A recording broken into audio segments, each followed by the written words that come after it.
This is Lisa D. Adams, your seed sowing maven, and I am back again.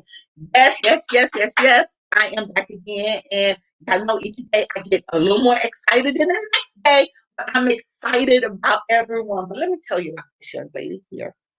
When I met her, she inspired me so.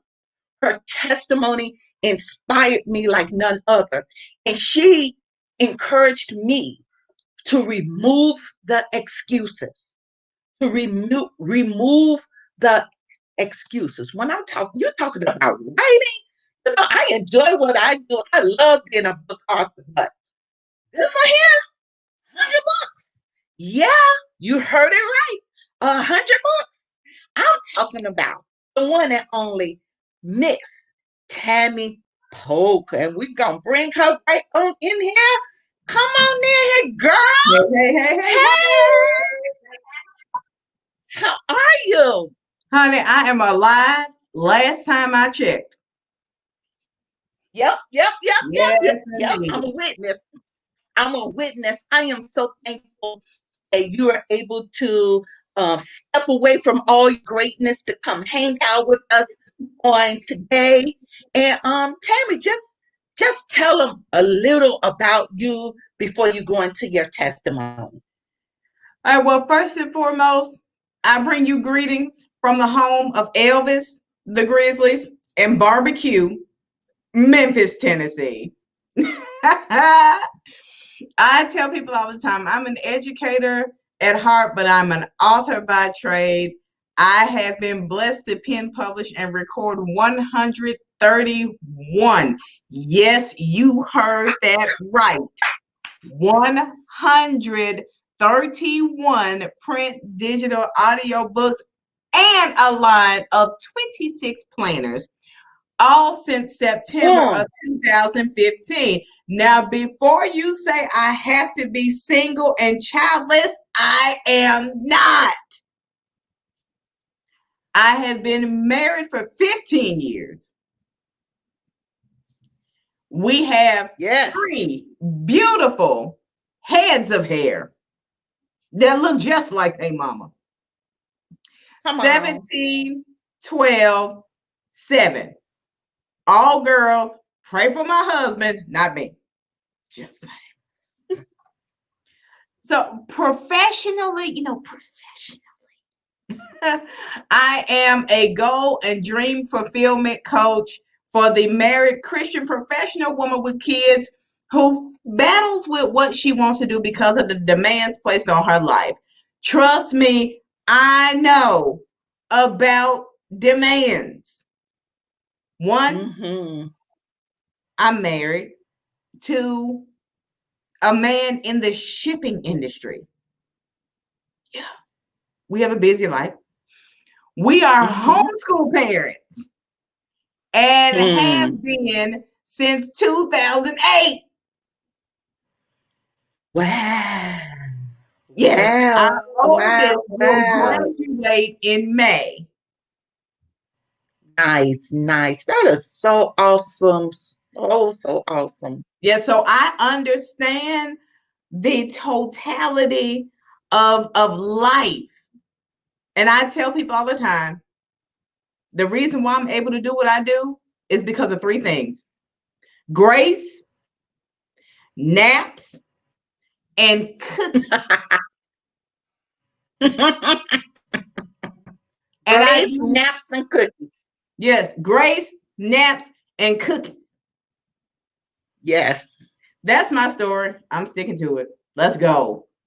Girl, it's a beautiful story. Now tell us, what are you grateful for in the midst of it?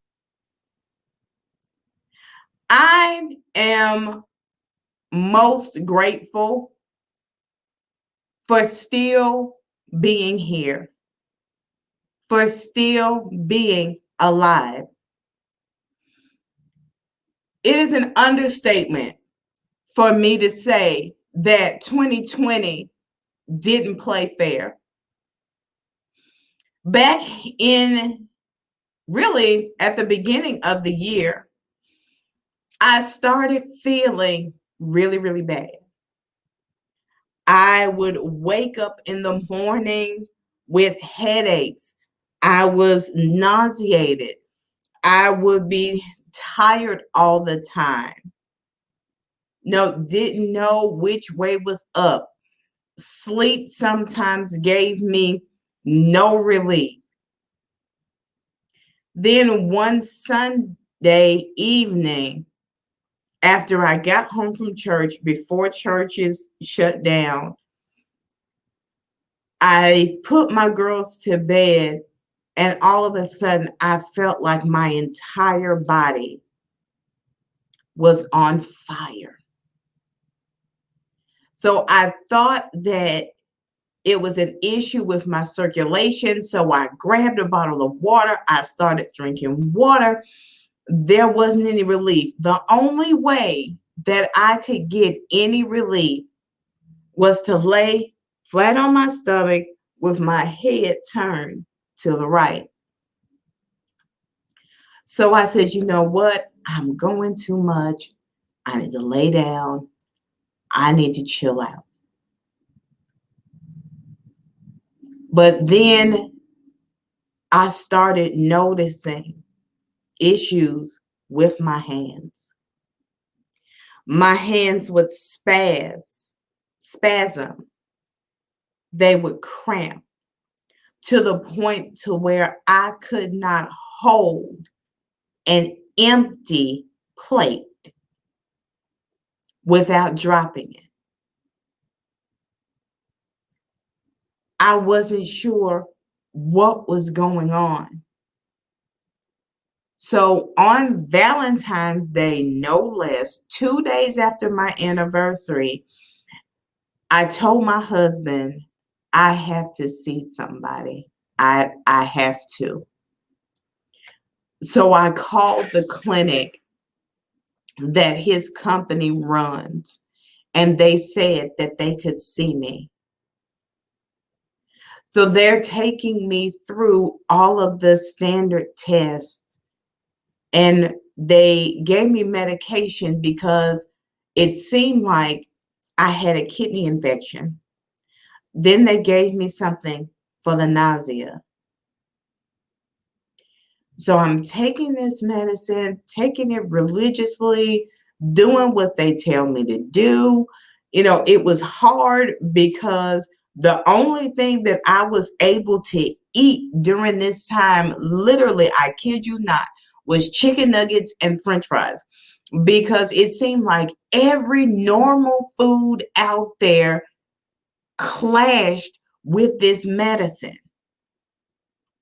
I couldn't have anything that had more than 10 grams of calcium. I literally could not eat. So I'm taking this medicine. I get to day 6 of day 7, and I'm not feeling any better. So it was during this time where the doctor says, well, I need you to come in, and I need you to come in immediately. So I go in, and she says to me, first of all, how are you alive? How are you standing? How are you walking? You should not be walking around here, and you should feel 600 times worse than you do. And I said, why? She said, you're severely anemic, which I already knew. But for the first time in my life, I found out how bad it was. A normal person's level was 15. Mine was 4.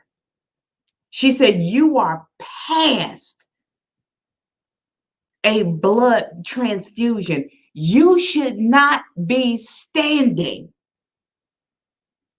She said, so there's something in your body that is compensating for what you're going through. And we got to figure out what that is before you get completely out of whack. But in the midst of it all, I was grateful because I was still standing.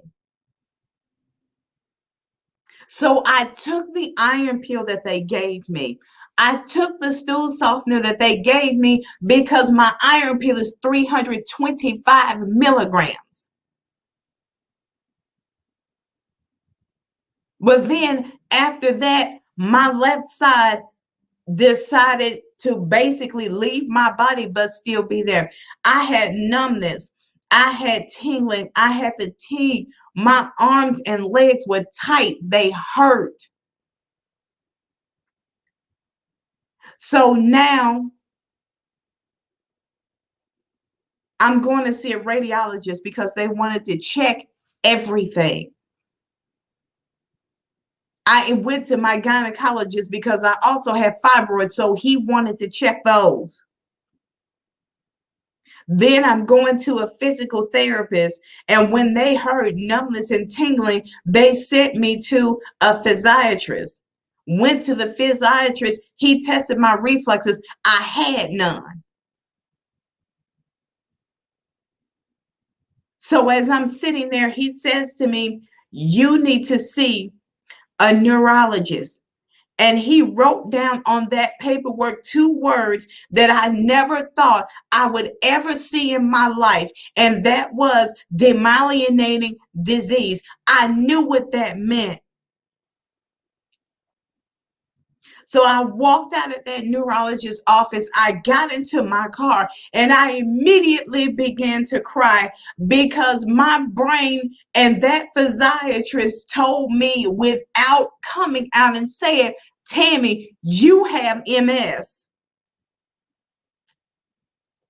So here I am crying on the phone with 2 of my friends on a video call. They're praying for me. We're all crying together. I'm calling my dad, who's my only living parent. And I'm preparing myself to go home and to tell my husband what is going on with me. So I walk into my house with a brave face. I tell my girls, they know what's wrong. I get into my bedroom, that door closes behind me, and I break down. I fell at my husband's feet and I said, "Babe, I have MS." He picks me up off the floor and says, "Tammie, it's going to be okay." So now come the MRIs. They did one on my head. And I said, well, one thing that MRI is going to show is that I'm crazy, as most people think I am. I get the results. I have abnormal spotting on my brain. So now they want to check my spine. They check my spine. There's nothing there. So they decide to do a lumbar puncture to pull spinal fluid. There was nothing in my spinal fluid. There was nothing else in my blood. Even though I tested positive for lupus, they said that it could be a false positive. I haven't shown any more signs. But throughout all of that, I continued to physically suffer. I had 2 heartless heart attacks, which means the left side of my body reacted as if I was having a heart attack, but my heart was unaffected. So now I'm on more medication, one to stop the inflammation, another to stop the pain. And I was in agony because those meds together made me sleepy, dizzy, and hungry all at the same time. I didn't know what problem to solve first. But you know what? In the midst of it all, I was still grateful because they knew what it was. The medicine was working. I was getting stronger. And I remember praying to God, asking Him first, don't take my hands, because they told me that there was a 60% chance that I would lose the use of my hands. Being that I make my living on what you see behind me, that scared the living fire out of me. But I said, you know what? If God, you do take my hands, I still have my voice. I went from that to God, please don't take my life nor my ability to walk, because when my daughter graduates, I, as her mom, and my husband, as her dad, are allowed to walk across that stage with her. I don't want to do that in a wheelchair. I want to high step with my little girl when she goes across that stage in May. And I'm grateful, because even though I was still being tested with my legs going, where I limped for 3.5 weeks, I was still able to take my daughter to go have her senior heads. I was still able to stand in the graduation parent meeting and learn what all was going into their graduation preparation. But even in that, there was still a test. My husband called me on August 31st at 8:30 in the morning to tell me that he had fallen asleep at the wheel and hit a pole right around the corner from where my store is. So as bad as I felt, I had to get up, put on the first thing decent. I grabbed my keys. I grabbed my wallet. My daughters are crying because I had him on speaker. So with the little energy that I had to walk my neighborhood and find my husband. I had never walked so fast in all my life. But when I got to him, I was grateful because he could see me. He could talk to me. Nothing was broken. Yes, my truck was totaled and he split a pole, which we had to pay for, but my husband was still here. I was not having to bury him. My insurance company had us a rental car ready to go within an hour of the accident happening. And even in that, I learned a valuable lesson. See, a lot of people think that people will always be there for them. I found out differently that day, because out of the 6 people that I called for help, nobody answered the phone. So mere hours after a car accident and in the condition that I was in, my husband and I had to walk 45 minutes to pick up our rental car. And we made the decision that day when we got in that rental car that we would handle our own business.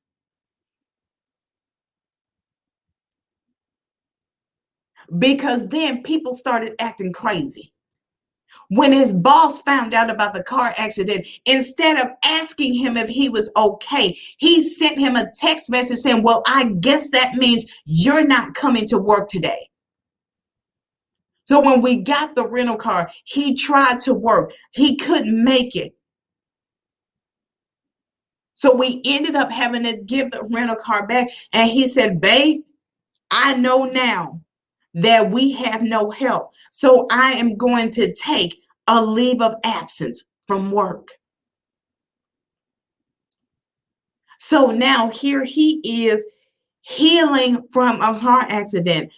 I'm going through everything that I'm going through.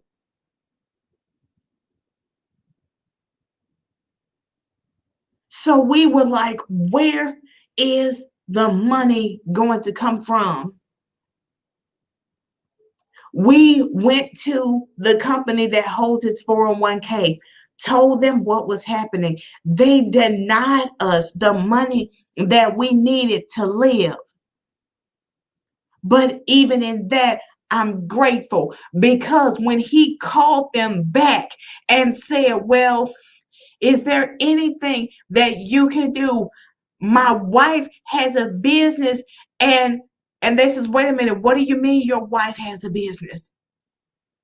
You couldn't prove the hardship.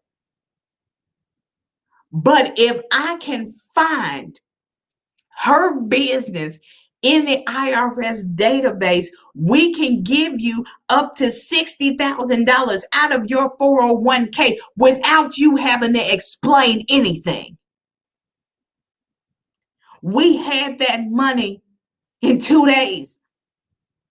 I shouted all over my house in pain and all. My daughters cried with us. So even with that, even in all of that, I was still going. I was still publishing books. I was still speaking. I was still online for my Toastmasters group, for mastermind groups that I was in. I was still doing guest spots like this. I was still watching my church's service feed from home, letting them know if something was messing up or if there was no sound or anything like that. I was still teaching my girls as consistently as I could. I thank God for my oldest daughter because she came to me and she said, Mommy, I just want to let you know I'm not embarrassed to help you and Daddy in any way.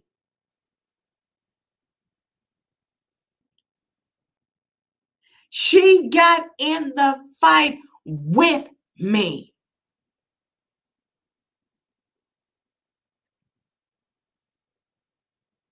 So I'm grateful because on September 10th was when they told me there's no MS. We're going to release you from a neurologist care. Even when I went back to see them just a couple of weeks ago about my legs, they said, what's going on with your legs is nothing to worry about. It will pass and you should be back walking normally. We're not going to refer you to an orthopedic or to a rheumatologist. So you have to understand when a woman tells me I'm sick, I'm married, I work, I have a child, I don't know what I'm good at, I don't know how to do anything else, or I'm comfortable right where I am, I'm real quick to tell her that that's a load of crap because of what God blessed me to do in 5 years. Most of the people who know me personally had no clue what I have been going through for the past 9 months. They had no clue. But I'm grateful. I'm grateful Girl. because I reached my goal, the goal that I was challenged to reach by using my voice. I recorded 27 audio books in 4 days using my voice. And I was challenged to do it by my birthday, which was August 11th. And at 11:23 p.m. Central Standard Time on August 10th, I hit the floor in my hallway, looked into the eyes of my 17-year-old daughter, and I said, Yasmin, I'm done. I did it.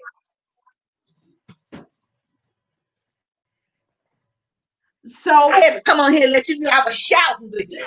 if you get nothing else out of my story, kick the excuses in 2021. Kick them now. If you need help, I'm here.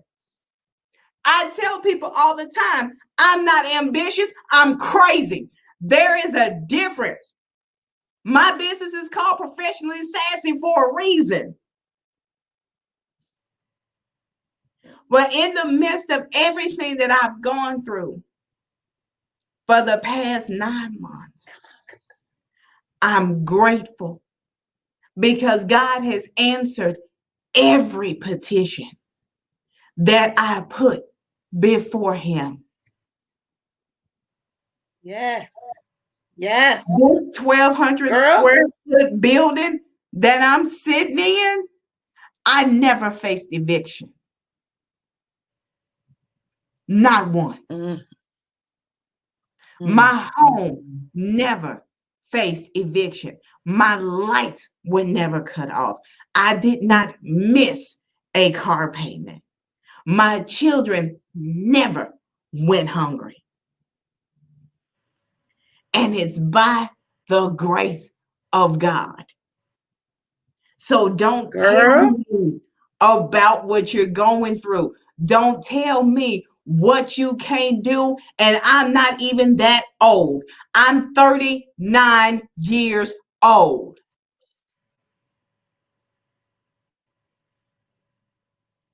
So yes, you can miss me with what you can't do, why you can't do it, why you ain't got the money to do it.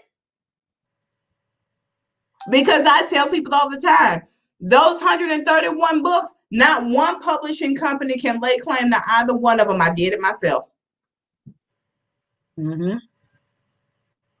Out of my 131 books, 7 of them have cover designs done by professional designers. And out of those 7, I only paid for 3. Mm-hmm. Tell it. Tell it. Tell it. Tell it. Girl. So This right here. I'm just, you know what? I'm gonna go and close the doors of the church. I'm gonna close the doors of the church. Y'all can pass the offering plate and They need to. raise your right hand. The benediction. I'm just saying. I was in the background. I had my hands up in the air because that is so powerful.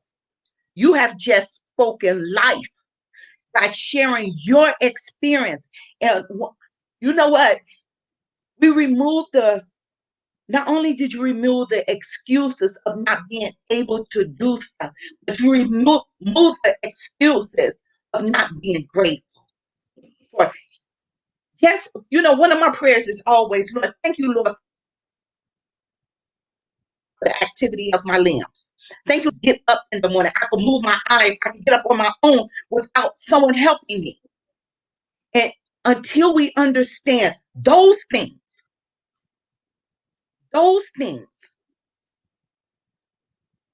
this is See, what's I lost important. all of that. I lost all of that. I couldn't sit up after that lumbar puncture. I couldn't sit up on my own for almost a month. But it stopped Nothing. I had a That's client of determination. mine. She actually mailed me the armchair pillows. Mm-hmm. She had armchair pillows shipped to my house so that I could practice sitting with support. Mm-hmm. It stopped Powerful, nothing. powerful, powerful.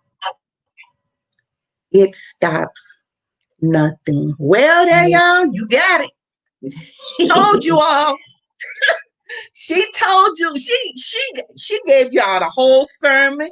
I need to send y'all her cash app information, her Zelle information. But she Right. done gave y'all a whole sermon and some. If we don't pass the plate, Look, do it. Do I now need you have the information where you can go out.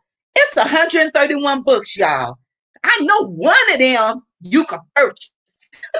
Oh, Hey, it's I'm 131 books. I'm just saying, out of my 131 books, I believe 99 of them are on Amazon.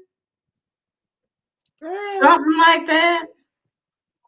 see, that's what I'm talking about. That's what I am talking about. Well, y'all, we had an We awesome, had church. grateful moment. We had church. This here, we had church, girl. I was in the background. I was like, yeah, yeah, yes. I can't wait to share. I can't wait to share.